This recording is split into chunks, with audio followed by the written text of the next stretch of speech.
في سؤال تاني بيسأل انواع الدايت زي الكيتو والاتكن والانواع التانية ومدى جدواها. يعني احنا بنتكلم عن الكيتو مثلا او اللو كارب، انواع اللو كارب بشكل عام. اللو كارب فكرته ان انا بقلل كمية الكربوهيدرات اللي انا بدخلها، فبالتالي مش هعمل عملية استفزاز للانسولين وتحفيز لافراز الانسولين، فبالتالي مش هخزن او هقلل قابلية تخزين الدهون. دي فكرة عمل الكيتو دايت. طب دي انسب لمين؟ للناس اللي عندها مقاومة في الانسولين. يعني انا اصلا الانسولين عندي مش شغال كويس، فالافضل ان انا ما اديلوش كارب عشان ما استفزش الانسولين، فالانسولين ما يعرفش كده كده يطلع، فبالتالي هيبدا يحصل تراكم اكتر لكميه الكربوهيدرات وكميه السكر اللي انا باكلها، لان هي مش هتعرف تتحرق لان الانسولين مش شغال، فهتبدا يحصل لها تحول الى الدهون. تمام؟ فبالتالي يبقى افضل دايت للناس اللي عندها مقاومه انسولين الكيتو او اللو كارب او الاتكنز او الانواع بتاعه اللو كارب دايتس.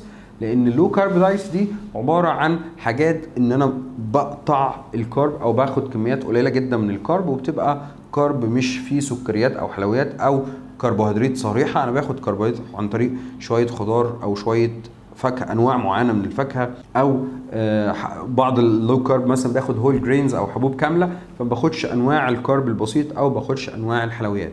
ده بالنسبه لللو كارب دايتس والكيتو. طب لو انا جاي اتكلم عن مثلا حاجه زي الصيام المتقطع، الصيام المتقطع فكرته ان انا هقعد حوالي 16 ساعه مش هاكل اي حاجه، وهبدا اخد مشروبات بس، سواء ميه او ينسون، نعناع، قرفه، مش عارف، قهوه، شاي، بعض المشروبات فقط من غير ولا سكر ولا لبن. ليه؟ برضه هقطع كارب لفتره طويله زي الكيتو، بس بدل ما انا بقطع كارب خالص انا بقطع كارب لمده 16 ساعه. وبرده حتى اما باخد كارب ما باخدش كارب صريح او ما باخدش كارب سكريات كتيره، لكن ممكن اخد نسبه كارب متوسطه. يعني ممكن اوصل ل 40 او 50% من الكالوريز بتاعتي از كارب، بس في شكل كارب صحي.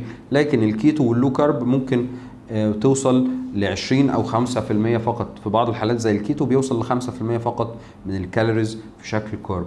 فبالتالي احنا عايزين نقول ان ممكن لو انا عايز استخدم نظام الصيام المتقطع هيبقى انسب واخف شويه واقل ضررا من الكيتو، لان الصيام المتقطع يعتبر هيديك بنفيتس او مزايا قريبه جدا من الكيتو، مع ان هو يعتبر متوسط. يعني مش هيبقى فيه سيفيريتي قوي، بس على شرط ان انا اخد السعرات الحراريه اللي انا محتاجها اثناء فتره الفطار، اللي هم ال8 ساعات اللي انا بفطر فيهم، هاخد فيهم الكالوريز بتاعتي. يعني انا محتاج مثلا 2000 كالوري، هبدا اخد 1500 سعر حراري عشان اخس، فقللت الكالوريز بتاعتي، فلازم اخد في خلال ال8 ساعات دول 1500 كالوري. يعني ليه؟ لان في بعض الناس بتتطرف توصل لوجبه واحده في اليوم او وجبتين، فالكالوريز بتاعتها بتقل، فبيبدا يحصل لها مشاكل صحيه. فاللي احنا عايزين نوصل له في الاخر ان مفيش دايت افضل دايت للناس كلها، لازم كل واحد على حسب الحاله بتاعته، على حسب المواعيد بتاعته، على حسب الاكتيفيتي ليفل بتاعه، على حسب الحاله الصحيه بتاعته، ابدا احدد الدايت المناسب ليه، وعلى حسب مواعيده كمان بتاعه الاكل.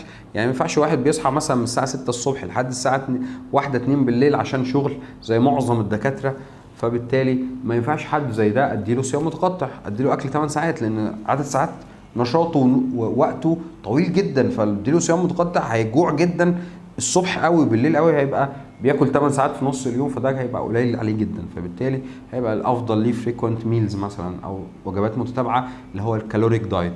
في دايت تاني اللي اسمه دايت الفيجيتيريان او الدايت النباتي، ده برضو كان طالع ترند فتره حوالي من 5 سنين.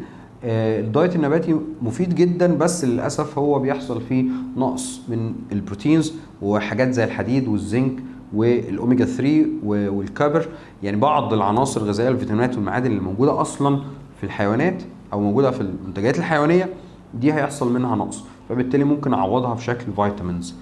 لكن هيحصل مشكله كبيره جدا مع الرياضيين اللي محتاجين يعملوا بناء للكتله العضليه، هيبقى في صعوبه جدا لبناء الكتله العضليه ومع اتباع الدايت الفيجيتيري.